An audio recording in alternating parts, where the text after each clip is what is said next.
guys, welcome back to Angel Angela. And today's topic, as you guys can see, is the narcissist your soulmate? So, first and foremost, I want to thank everyone, all my new subscribers. If you haven't subscribed yet, go ahead and hit the subscribe button. I really enjoy the dialogue. The reason I chose to talk about the narcissist being your soulmate is because this word soulmate just gets thrown around just so freely. And I feel like a lot of time, even coaches and healers tend to throw this soulmate phrase so freely and to the point where I almost feel like they're trying to make you feel comfortable and finding some comfort in believing that just because you went through this horrific experience with this person, that did change you because this changes a lot of people, but then you're still left thinking of the good moments, and you start to kind of downplay all of the bad things that happen in that relationship. So you tell yourself that you were meant to go through this, and you won't deny that maybe you had to wake up in this manner, even if it was, not the way you would have wanted to. And you do realize that there was a lot of people that were bringing baggage, literally baggage, into your life that you probably had to get rid of. So sometimes we think that, although this person was our soulmate, because a lot of times these narcissists also, they're very good at throwing this word out to their victims because they're trying to lure as many people as they can under their spell, literally just to destroy them. It's not about them wanting to necessarily be with anyone. And sometimes we're in relationships where we think we have a friendship with someone, and you might not see them for a couple of years, and then when you reunite with them, you guys, are back into this relationship where you feel like this person is your soulmate because every time you guys reconnect, it's like sparks are there. But the truth is that these people are actors, and they're not in it for the same things that you are. You literally have to look at your life as if you're a captain, not necessarily a captain, but literally the pilot of your ship. I don't care if it's a spaceship, but in this case, it's going to be a actual boat, a ship. So you have to look at it like not everyone is going to actually want to join your ship and get in to find the treasures of your life, because at the end of the day, it's your mission, it's your world, and it's your place to try to drive this boat.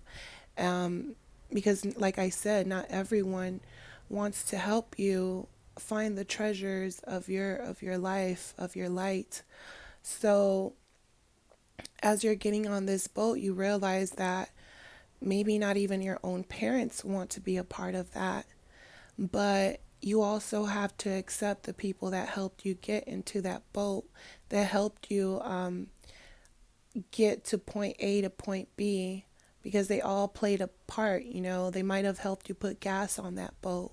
They might have helped you save up money for that boat, or they might have just been that voice that you needed, that motivation to get on that boat, although they won't be taking this journey with you.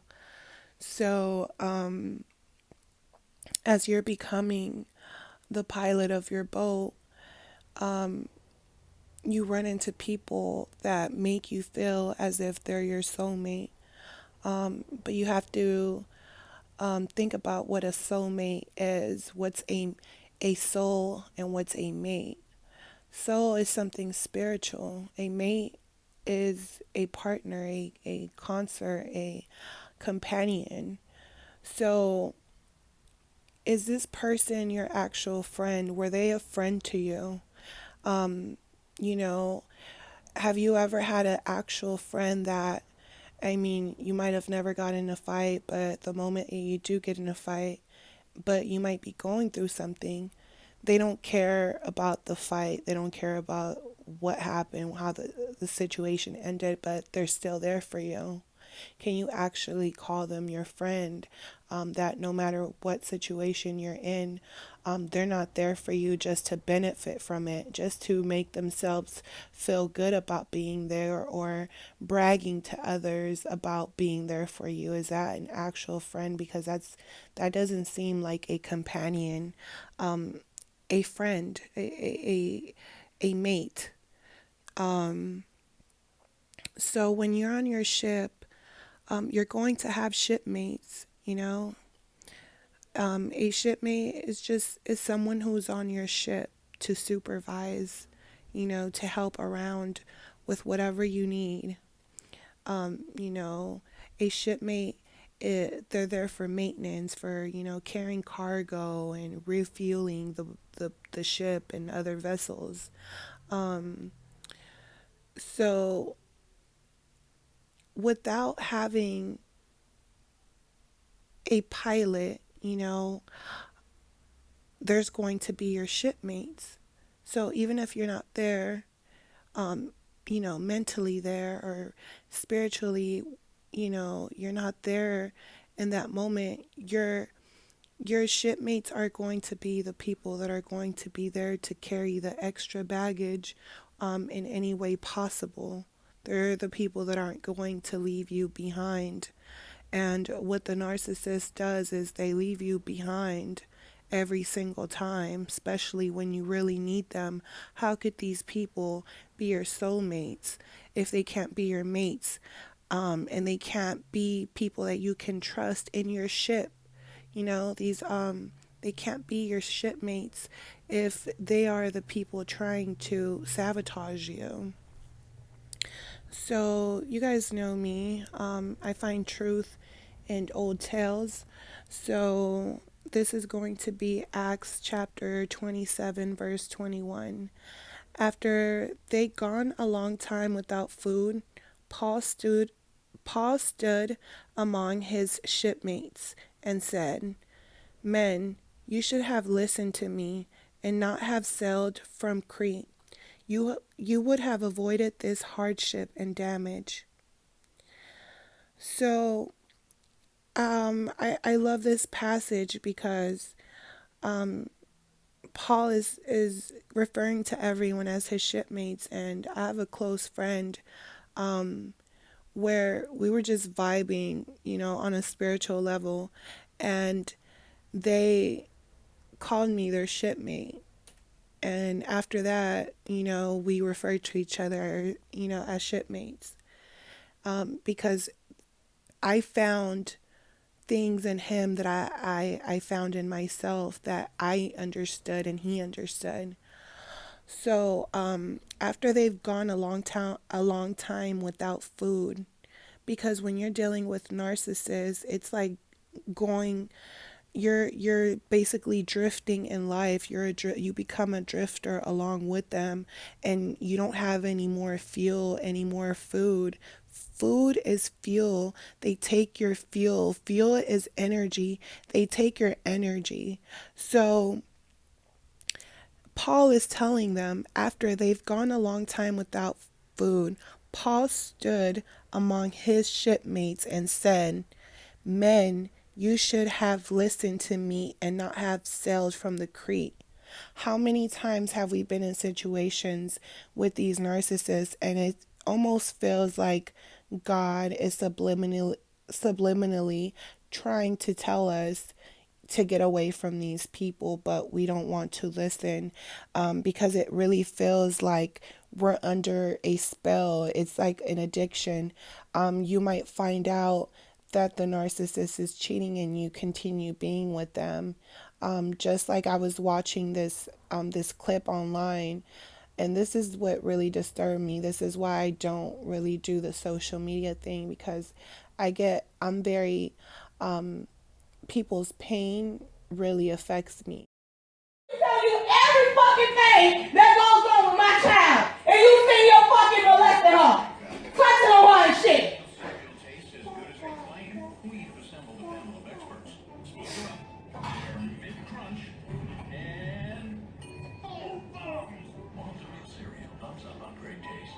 Whatever you gotta say to me, please say it and get the fuck out my face. Cause the only reason why you even still breathing right now is because it's obvious I'm all my fucking kids got. So please tell the fuck you gotta say to the fuck out my house. I apologize. Sorry. I don't know what the man for this. I'm thinking, I don't know what I'm thinking, but I don't know why I did it. I don't know.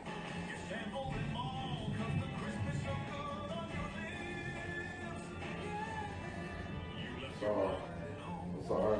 So, I hate seeing people suffer.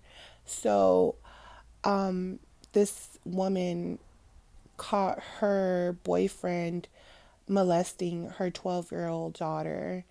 And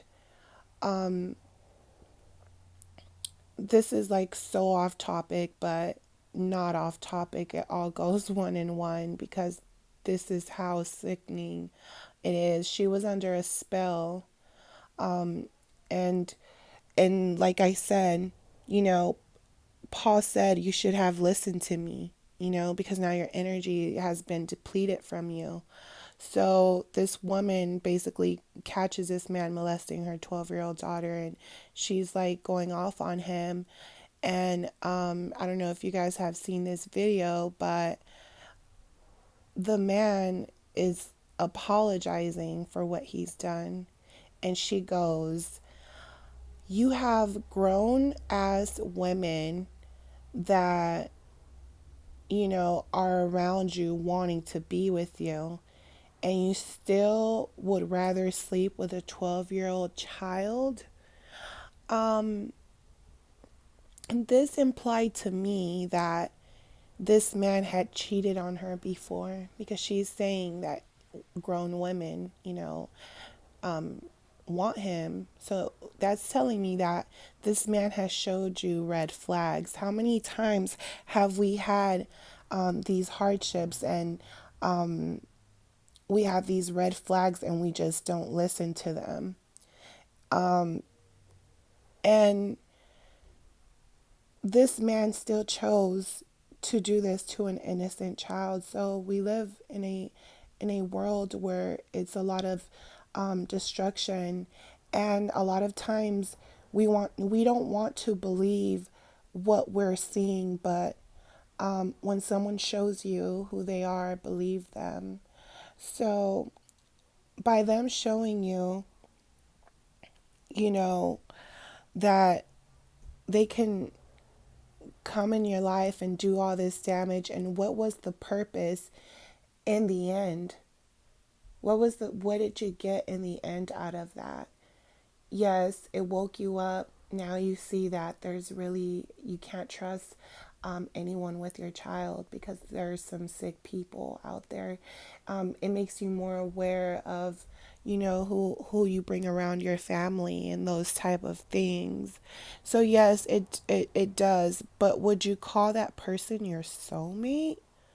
They're no friend of yours. That's not your soulmate. So that term shouldn't be used in that manner. They're not your soulmate. They weren't your mates to they weren't there to be your mates. So there's no point on calling them your soulmate. Call them what they are: creatures, demons, whatever you want to call them, agents, stalkers, whatever. But they're not your soulmates. These people, they feed on your fears. They feed on your fears. This is why they lure you in by trying to learn you, trying to know everything about you. So, with this being said about these people and also about your shipmates, because one of my shipmates is my mother, and I used to kind of feel as if because she has, medical conditions and she's had them since I was younger and I basically had to take care of her. I resented that for some time when I became a teenager because I kind of felt like, how am I going to live my life? Like, if I have to take care of someone else, like, I felt like I was being molded to take care of someone else. And I was just thinking about myself. I wanted to leave. I wanted to leave for college. I wanted to do things. So I resented having to take care of her, not because sometimes we have shipmates who are just there with us. It's like you're in a big ship and there's that old man or old woman that can't really do anything, but she's there for the ride and she's, preparing a meal or doing, whatever she can or sweeping around. She's like this person in your movie because at the end of the day, this is your ship. You are the pilot at the end of the day. So it doesn't matter how many shipmates you have. You're going to have different types of shipmates and different types of soulmates. Um, because these are going to be the people that are going to be loyal to you to the end. They might not be perfect, you know, but they're with you through the storm. So there's this ancient mythology they have of what you call mermaids, just these dangerous creatures, also referred to as sirens, and sea nymphos as evil spirits. They're evil spirits of the sea, bad omens, and if these people are referred to as sea nymphos, you have to look at what a nympho is, and that's someone who eats and breathes on sex. And if you've noticed, most narcissists are very sexual, spontaneous, compulsive, especially when they don't get what they want. There's always something that they like or prefer sexually, even if that's dressing up or doing role plays. They always have something going on in their brains. They're very sexual beings. And these ancient mythology mermaids and sirens were basically they always try to make them appear sexual, even on The Little Mermaid. I mean, come on now, you fall in love. Like, what? Did your tail just start flapping around super extra happy for this man? Like, tuck that little tail in, girl. So it's like they always have this way of exposing to you that these people, come in a very serpent like way and they start singing to you and put you in this trance. So these people put you in a trance. You they basically come into your when you see them, when you see them, they usually, you see a storm coming.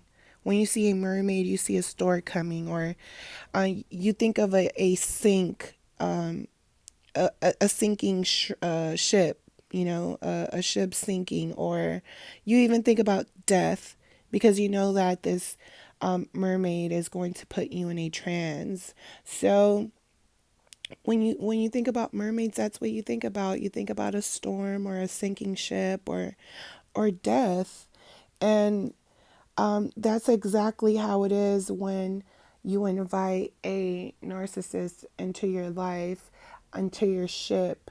They come in, they lure you, they sing to you, they mirror all these great things off of you, but they're feeding off of your fear at the same time. And you fall into this trance. Meanwhile, everyone is jumping ship on you. Literally everyone, and you end up they're trying to destroy your ship and kill you basically. And at the end, you're still here. At the end, you're able to listen to this video and still breathe, and you're still alive. So that lets me know that your ship wasn't destroyed. There might not be the same amount of people on that ship anymore. There might be situations where you might have to sail your ship alone, but you know where you're going now. You know who the enemy is. And this enemy was definitely never your soulmate, and this enemy was never your mate. So, at the end of when I started to, after I went through the storm, I started to sail my ship, and I realized that my mother was still there, although she was, you know, in a health wise, she was in a bad condition. She was still there, and I realized while I was sailing my ship that I was meant to take care of her, because as I'm in the middle of the ocean, me taking care of her is actually her taking care of me, because I'm not alone in the middle of the ocean. So you have to let go of all the baggage in your life. You have to be okay with sailing your ship without anyone, even when people don't believe in you, and you actually finding your treasures in life. Because guess what? When you go out and you sail your boat and there's other boats around, other ships around, and you focus on finding your own treasures, and you're not going into other people's worlds and inviting unnecessary people into your world, and you now know with the siren how it sings, how it lures you in. You're not going to be lured in and get trapped in the storm. You're going to sail the opposite way, and you're going to find all your treasures. And once you come back and you show people your treasures, they have no choice but to believe in you, and believe in your dreams. All these people are going to try to stop you, but if you keep going, you keep moving forward, you keep selling, you're going to find your treasures. And like I said, no one is going to be able to take that away from you. After the storm, there's always going to be, sun. There will always be light. And you have to understand that your soulmates are going to be your shipmates. And those are the people that you need to learn from, the people that stuck by till the end. Even if there's no one there, I feel like a lot of people have at least one person. They might not be perfect, like I told you. They might be disabled. They might be the drunk person that's inside the ship. You get me? But they're definitely not a siren. They're not a mermaid. So you have to appreciate those things. So I hope this video resides with a lot of you guys. I hope you guys can learn from this. If you guys haven't subscribed to my channel, make sure you guys subscribe for more videos. Share this video so that other people can be knowledgeable on a soulmate relationship. These people, they're not your soulmates, but your soulmates will be the people that will be there till the end, the people that will believe in your treasures. And sometimes you have to, it won't be the people closest to you, like I said, that would want to get on your boat, but they will never jump ship on you. The siren will come, and if anything, the siren will make sure they tumble those people out of your life because they came to feed off your fear. So I'll talk to you guys on the next video, and I'll talk to you guys later. Bye.